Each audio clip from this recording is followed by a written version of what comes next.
Ikaze kuri Jufel Gym.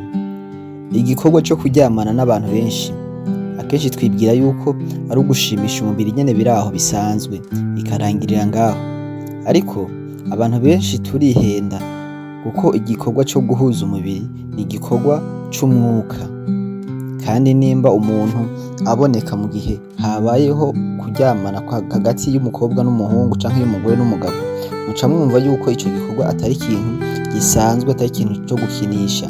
Hari abirengagiza iki gikorwa inguvu gifise, kuko iki gikorwa gishobora gukorwa hagati y'abantu babiri, ugasanga hari ibintu wubatse hagati yabo canke ugasanga hari ibintu usambuye mu buzima bwawe canke hari ibintu wakiriye mu buzima bwawe atari vyiza bivanye n'umuntu muhuye canke n'umuntu muryamanye. Hari ibintu ngira mvuge canke ngira ndakubwire, akenshi ushobora kutabitahura canke ushobora kutavyemera, ariko umenye yuko ibi bintu bihari mw'iyi si kandi bikora. Muri iyi minsi hariho abasore canke abagabo usanga barahawe amategeko, bimwe twita ngo amasharti, baba bahawe n'abapfumu kugira ngo basambane n'abakobwa kanaka canke n'abakobwa bafise ibi bintu canke bateye kuriya, kugira ngo bongereze inguvu z'inyenyeri zabo. Mugasanga n'abadandaza canke ugasanga bakora ibindi bintu, mugabo bakagenda ku mupfumu akamubwira ati wewe niwasambana n'umukobwa ameze gutya, ibintu vyawe bizotera imbere, ibintu vyawe bizotera bija imbere cane, inyenyeri yawe izokwaka cane. Wewe ukibaza ngo aragushaka, biraho nyene bisanzwe, ariko hariho ikintu arondera mu buzima bwawe canke ikintu agushakako, hanyuma agakora ico arico cose gishoboka uwo musore canke uwo mugabo kugira ngo akuronke, akaguhonga, akaguha ibitagenda kugira ngo muryamane gusa. Ariko mwamara kuryamana ukabona wa mugabo canke wa musore yakwiruka inyuma, ukabona bihereye ngaho, ukibaza ati ibintu vyagenze gute? Ibintu birahari cane mw'iyi minsi, ibintu birahari cane kandi bamwe barabivuga. Nico kimwe no ku bagore, hariho abagore usanga bafise amategeko bahawe n'abapfumu kugira ngo ibintu vyabo bitere imbere, akavuga ati nukurondera umusore ameze gutya canke umugabo ameze gutya, ugasanga iyo abonye uwo musore canke abonye uwo mugabo bariruka akamuhonga ibitagenda kugira ngo business ziwe canke ibintu vyiwe bibandanye bitera imbere. We mwahura ukibaza ngo n'umushugamami canke n'umuki, ndarosa amahera yo kurya, mugabo wewe afise ikintu ariko araguprofitako. Rero nico gituma iki kintu co kuryamana rimwe rimwe ukaryamana n'abantu benshi utanazi ari ikintu co kwirinda cane, kubera yuko ushobora gusanga hariho ibindi bintu winjije mu buzima bwawe bitari bikenewe, ugahusha igeno ryawe.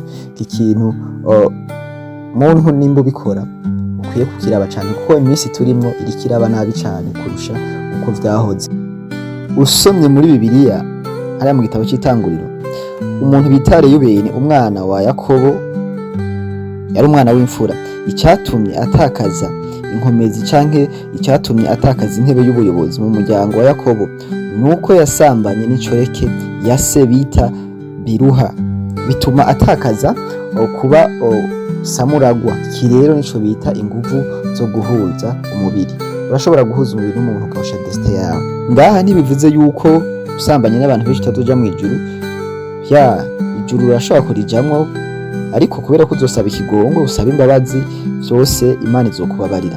Ariko uzomenye yuko hari ikintu winjije mu buzima bwawe, uzomenye yuko hariho ibintu utakaje mu buzima bwawe. Ubuzima bwawe ushobora kubaho nabi kandi wari waragenewe kubaho neza bivanye n'ibintu wakoze canke n'umuntu mwahuye nawe mugahuza umubiri. Biraho nyine ubona ko ari bisanzwe, ubona ko ari kuryohera umubiri.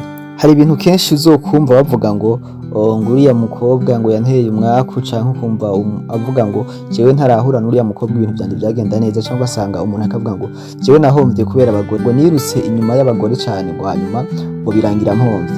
Buriya ikibazo si uko wirutse inyuma y'abagore, ahubwo ikibazo ni ese muri bariya abagore wirutse inyuma mwaryamanye wakuye yiki? Ushobora gukurayo imikoshi, ushobora gukurayo ibindi bintu tutazi, kubera yuko igikorwa co guhuza umubiri ku wundi muba muriko mwubaka ikintu bita sako canke uruzingo hagati yanyu. Rero no kuvuga ngo kamere afise na kamere yawe birahura bikubaka ikintu, ntibiba bihereye hajya. No kuvuga yuko hari ikindi kintu uba utwaye mu mubiri wawe nawe batwaye mu mubiri wiwe. Nico gituma ukunda gusanga umuntu avuga ngo naragiye ahantu ngo mpura n'umukobwa ngo aca ntera umwaku, canke ngo ibintu vyanje bice bitangura kugenda nabi.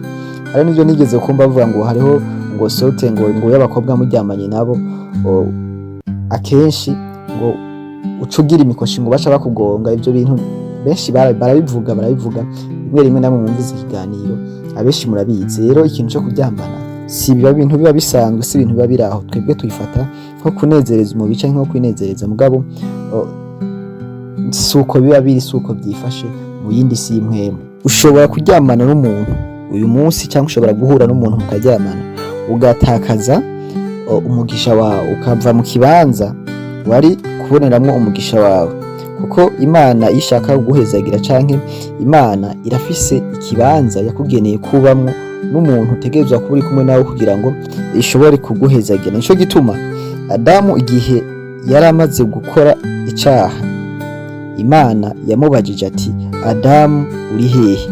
Imana ntiyamubajije ngo wakoze iki, oya, yaramubajije ati Adamu uri hehe. Bivuze ngo icyaha cyose ukoze gishobora kugukura muri position y'Imana, gishobora kugukura muri destin yawe, ugasanga ari Imana yakugeneye, ariko kubera icyo cyaha wakoze ugasanga ibintu byawe bibaye nabi kubera gukora icyo cyaha. Kandi ubandanye usoma inkuru ya Adamu, harageze n'igihe itongo bari bararihawe, mugabo harageze igihe barisohokamwo, kandi niho batanguye kugorwa bakiri muri wa mwanya Imana yari yabashizemwo batarakora icyaha, bari babayeho neza. Rero urakeneye kumenya ati ninde nkwiriye kugendana nawe muri ubu buzima, kuko hari abantu batumwe gusambura ubuzima bw'abandi bantu biciye mu kuryamana canke biciye mu guhuza ibitsina. Nutaraba neza urashobora guhusha umugisha wawe, ubuzima bwawe bukabaho nkaho umenga wewe Imana ntikuzi, nkaho umenga wewe ibyo wawe ntibiriko biracamwo. Kandi umaze kuba muri ivyo bihe niha kwa kunshi usanga uvuga ngo ivyo wanje ntibigenda, ugasanga nawe uriko uja mu zindi nzira canke uriko uvuga ngo ndakeneye kuja koga imikoshi, ariko ntumenye imikoshi aho yavuye. Mu buzima bwawe ikintu kimeze nko kwiyahura, gukora amahitamo canke no gufata ingingo mu buzima bwawe ufatiye kuvyo ubonesha amaso gusa. Niba washaka gutsindwa vyoroshe mu buzima uzokore ayo mahitamo. Urakeneye Imana mu mahitamo yawe kugira ngo umenye ngo ngomba gukora iki mu gihe cyahe, mu kibanza cyahe, canke ngomba kujana nande. Nico gituma usomye muri Yesaya igice ca 48:17 havuga ngo ati ni jewe uhoraho Imana yawe, nkwigisha ibikugirira ikimazi, nkakurongorera mu nzira ukwiriye gucamwo. Bivuze ngo hariho inzira Imana yateguye mu buzima bwawe kugira ngo uze uyicemwe utere imbere. Rero ni wahitamwo amahitamo yawe, decision yawe ku giti cyawe, kuvyo ubonesha amaso, menya yuko mu buzima turimo ushobora guhusha inzira. Aha ushobora kwibaza ngo ukubera iki ngo bajya badasenga canke kubera iki bajya usanga ivy'Imana batavyemera, ariko ugasanga ariko batera imbere. Bariya bafise Imana bizera, bariya ashobora kuba yaragiye ahandi hantu tutanazi, ariko akavuga ati reka ngende kurondera ubundi bufasha bw'akanya gato. Mugabo nawe ugasanga ntusenga, n'ivyo bintu bavuga bindi vy'imyuka mibi nta n'ivyo ujamwo, mugabo usanga uriko witwara nk'umuntu afise ico yegamiye. Aha mw'isi ikintu kihari nuko ukorera abami babiri, urahitamo ukavuga ati genda akorera Imana canke nkorere uwo wundi mwami ariwe Satani bavuga. Rero nawe ugasanga uri hagati na hagati, ugasanga ibintu byawe byaparanganye bimeze nabi, ariko utazi yuko swate ni ivyo bintu nyene wakoze, ukananirwa kumenya icari cyo cyabaye mu buzima bwawe, ariko ugasanga umuntu mwahuye gusa muhura rimwe kabiri, ariko akaca agenda aguhaye uwo muvumo. Urakeneye kumenya ati ninde njana nawe mu buzima canke mu bintu ndiko ndakora, ninde ari kwiye gufatanya urugendo, kuko ico womenya coco Imana mu gukora ica mu bantu, kandi na Satani mu gukora aca mu bantu. Ushobora guhura n'umuntu kibaza ngo mu bintu biraho bisanzwe, ariko ugasanga nawe nta kindi camuzanye mu buzima bwawe atari ugusambura. Akenshi uzosanga abantu bidoga bavuga ngo iyo ntamenyana naka ibintu byari kumbako, canke abandi nabo agashima bakavuga ngo naka yataza mu buzima bwanje jewe sinzi yomba ndi ubuzima bwanje buba bwarabaye buba bwarasambutse. Rero urakwiye kumenya canke urakwiye gusaba Imana igufashe amahitamo ukora ku buzima bwawe, yaho ukwiye kugendera, igihe ico arico nabo mukwiye kujana mu buzima bwawe. Nico gituma igihe Imana yagira ihezagire Aburahamu yamubwiye ngo va mu gihugu ca so ugende mu gihugu nzokwereka, aho niho nzoguhezagirira. Imana ishobora kuba yarakuremeye kuzoba ahantu aha canke hariya, mugabo mu gihe utarashika mu kibanza cawe c'umugisha biba bigoye. Mu gihe utarashika mu bantu bawe wagenewe kubamwo kugira ngo uhezagirirwemwo, biba bigoye gutera imbere. Wokora ivyo arivyo vyose, woba hariho hose, mugabo bikanka gutera imbere. Mugabo igihe ugeze mu kibanza n'abantu mwari mukwiye kuba muri kumwe, ibintu vyose ubona vyikora, ibintu vyose ubona umenga biriko biratora umurongo. Bivuze ngo rero ntuhezagirirwa hariho hose, canke ntushobora guhezagirirwa hamwe n'abo ari bo bose canke abo muri kumwe. Hari igihe bigusaba kuva uwo mugendana, hari igihe bigusaba kuva aho ubaye ukagenda ahandi kugira ngo ushobore kuronka umugisha w'Imana canke ushobore kuba muco Imana yakuremeye. Urakeneye uburongozi bw'Imana kwa buri kintu cose mu buzima. Urakeneye uburongozi bw'Imana n'ibi bintu bikurikira. Icambere, niki ukwiriye gukora mu buzima bwawe? Ni bande ukwiriye kujana nabo mu buzima? Niyo mpamvu Elisa yari umurimyi, yibona ari umurimyi ateye igomwe, yabona yuko atakindi kintu yaremewe atari ukurima. Ariko umunsi yahuye na Eliya aramubwira ngo nkurikira. Uyu munsi twasomye ivyo Elisa yakoze amaze gukurikira Eliya, amaze kuronka umugenzi mwiza canke amaze kuronka umugenzi Imana yamushiriye ku nzira kugira ngo ashobore kumufasha gushika kuco yipfuza. Ico kumenya ni iki? Uriko ujahe? Uriko ujana nande mu buzima? Niki wipfuza?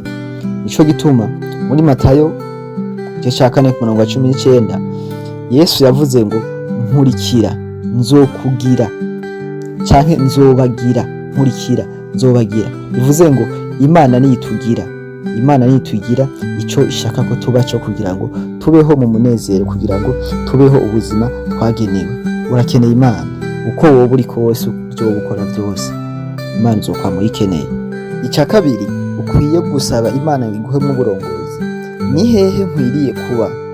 Kuko ubuzima bwawe ntibuba bwiza kubera ahantu ubaye, canke ntibuba bwiza kubera aha wumvise bimeze neza hariya canke hariya ibintu byifasha ukuntu. Kandi ubuzima bwawe ntibushobora kuba bubi kubera ngo uba mu gihugu gikenye canke kubera yuko uri ahantu ibi n'ibi bidahari. Kuko uravye no munsi twebwe aho turi ushobora kuvuga ati ubuzima ni bubi cyane, mugabo ico womenya coco ubu harimwe abantu ariko barashima, bari mu nyishu, bariko babona umugisha wabo, kandi umenga turi ahantu hatameze neza. Nigeze kumva umudamu umwe yigeze kuvuga ngo sinari nzi ko nostariye muri Canada. Yagiye muri Canada yibaza yuko ashitse agiye muri paradis, kubera yuko abenshi tuhita kuri promised land, ku butaka bw'isezerano. Mugabo ashitseyo stress zaramwishe, arasara, bongera bamugarukana aha mu gihugu. Bivuze ngo rero Imana itaguhamagariye kuba muri ico kibanza canke itateguye ko muri ico kibanza ari izoguhezagirira. Ushobora kuhaba muri ico kibanza ukabona abandi babayeho neza, mugabo wewe ibintu byawe biriko biranga, ibintu byawe niko bigenda neza.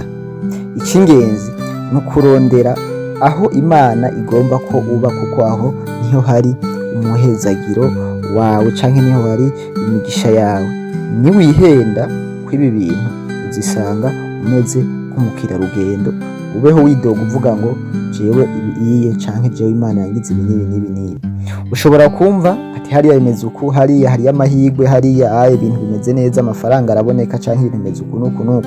Taraba neza uzosanga wataye igihe wibaza ngo kubera abanaka bagiye hariya canke kubera ibintu bimeze uku hariya nanje ndagiye gutera imbere. Si buri mahirwe yose wumvise abara yawe, kandi si buri muryango wese ubonye wuguruye ari mpaka ubucemo. Kuko ushobora gushika indani, ushobora kwinjira umuryango ukigara, ukabura urufunguzo wo kugura umuryango usohoke, ugasigara wisanga umengura ahantu mu gasho, umengura ahantu muri prison. Ica gatatu, urakeneye Imana ikurongora mu kumenya ati ninde wo kugendana nawe mu buzima. Hari destiny nyinshi zapfuye, hari abantu benshi basambutse, hari abantu benshi nubaka icicuza kubera kugendana n'abandi bantu atari beza mu buzima bwabo. Menya ati ninde wo kugendana nanje, ninde Imana yashize mu buzima bwanje ninde Imana yasize ku nzira yanje? Ese n'uyu turi kumwe canke n'uriya? Ufata umwanya ubaza Imana. Iki kintu Imana iracitwararika cane iyo igiye guhezagira umuntu canke umuntu ariko atambukira mu migisha. Ibi bifise abantu yateguye izana ku nzira yawe kugira ngo ushobore gutambukira mu mugisha wawe. Ni nkuko rero na Satani yashaka konona ibintu vyawe, afata akazana abandi bantu ku nzira yawe, mugahura mukabagenzi, bakagutwara mu kugusamburira ivyo Imana yakugeneye, bakagutwara mu kukwica nabi, ugasigara uregreta uvuga ati jewe nabayeho nabi ku isi. Ibi ntibivuze yuko uzobura ijuru. Ijuru ushobora kurijamo ko ariko uzokora byose Imana yashobora kukubabarira, mugabo ubuzima uzobaho ngaha mw'isi uzobaho ubuzima Imana itakugeneye. Niyo mpamvu usomye inkuru ya Sawuli, uyu yahindutse Pawulo, igihe yamukiza akamwiyereka, yatumye ahuma kugira ngo ntagende kubariza ahatariho canke hariho hose ku bijanye n'iyerekwa ryiwe, ariko yaramubwiye ngo genda mpaka mu gisagara, hariho umuntu nateguye yitwa Ananiya, genda iwe. Imana ntiyashatse ko yakirwa n'uwundi muntu, ariko Imana yashatse ko yakirwa n'uyu muntu Ananiya. Umuntu bita Pawulo yabaye kwa Ananiya atangura kumwigisha. Hari abantu niwabemerera kuba mu buzima bwawe bazogusambura, bazokwicira ibintu byawe byose, usange uri muri babandi bicuza. Icyo ushaka gukora cyose ukwiye kubaza Imana ati ninde akwiriye mu buzima bwanje. Naho ugiye gukora ikintu cyo cyose, wame ubaza Imana uvuga ati none uyu muntu canke uyu muntu duhuye ni ukuri ubona ari umuntu mwiza canke ubona ari umuntu mwiza kugendera nawe, haba muri business haba mu rukundo. Urakwiye gufata ingingo ukavuga ati uyu muntu koko ni ukuri. Apana kujana ibije byose, apana kuvuga ati ko yanamubonye ameze uko, ko yanamubonye asuku, ko yanamubonye yamvugishije agatwenga, uyu yashobora gufasha business, mushobora guhura ahubwo akakugezayo, kandi wabona umenga afite umutima mwiza, wabona umenga agutwengera cyane gusumba abandi bantu bose. Tugarutse ko ibintu vya relation canke ibintu byo gukundana, reka nguhe akarero gatoya. Mwese muzi inkuru ya Nowa n'umwuzure, ariko mumenye ko abakwe ba Nowa bagize amahirwe yo kurokoka umwuzure kubera ko gusa barongoye abakobwa ba Nowa. Rero si ngombwa ngo uzokundane n'uwo ari we wese, canke si ngombwa ngo uzosohokane n'ubonye uwo ari we wese, kuko uwo muntu mukundana canke uwo muntu musohokana ashobora gutuma upfa canke ashobora gutuma ukira. Hari igihe ukundana n'umuntu ukabona ibintu vyawe biriko biracamo, ukabona n'amahirwe gusa, ukavuga ati naka ataraza kwera ibi bintu ntivyacamwe, ariko mwakundana n'umuntu ukabona ibintu biriko bigenda neza, ukavuga ati wow ni sawa. N'undi mukundana ukabona ibintu byose birapfa, ukabona ibintu byose nta kigenda, ukabona nivyo bari wizeye byose byateye biparangana. Aha ayo ukwiye kuhagirira amagabo ko si buri wese yagenewe kubana nawe, kandi nawe si buri wese wagenewe guhura nawe ngo muryamane canke ngo mukundane. Buri umwe wese afise uwo yagenewe. Ari naco gituma igihe Aburahamu, igihe umuhungu wiwe yagomba kumurondera umugore, yahamagaye umushumba wiwe Eliyezeri. Usomye iyi nkuru urabona neza ingene Aburahamu yabwiye Eliyezeri ati genda undonderere umukobwa hariya mu gihugu ciwacu. Aburahamu yashatse yuko umuhungu we Isaka arongora umukobwa wo ngaho mwako gace yarabaye. Mugabo aramubwiye ati genda uhariya mu gihugu ciwacu, iyo nkomoka urondereyo umugore w'umwana wanje. Kandi ubandanije inkuru urabona neza yuko Eliyezeri nawe ageze mu nzira yasenze Imana ngo imurongore kugira ngo agiremo amahitamwo meza. Buriya ushobora kuvuga ngo uyu muntu ni mwiza, ameze gute, ameze kuriya, ariko iyo uticaye ngo ushishoze neza ushobora kwihenda, kubera yuko amaso, umuntu, umutima birashobora kukubesha ugasanga waribeshe, kuko mu mutima w'umuntu ni kure, ushobora kumenya ikiri, ushobora kumubona asa neza twenga akora ibintu neza, mu ugasanga si wowe wagenewe. Rero urakeneye kubaza Imana mu mahitamwo wamukora buri kimwe cyose, umenya ati by'ukuri uyu muntu arankwiye canke ibi bintu ni ivyanje. So wirinde gukorana n'uwo muhuye ari we wese, wirinde cyane cyane kuryamana n'uwo muhuye ari we wese wibwira ngo uriko uranezereza umubiri. Rimwe na rimwe ku bahungu hari igihe babikora bavuga ngo ndiko ndanezereza umubiri, ariko ugasanga hari ibindi bintu ukuye iyo uvuye, ugasanga biriko byica ubuzima bwawe, biriko birasambura ubuzima bwawe utazi nawe ingene byagenze. Mwakoze kumviriza iki kiganiro. Jewe wumva Roy Gif kuri Gfg. Nimba ugejeje ikiganiro ngaha ugomba guha agaciro kuri twebwe. Nimba ufise ico ubaza canke ico uterera twandikire muri commentaire. Murakoze cane.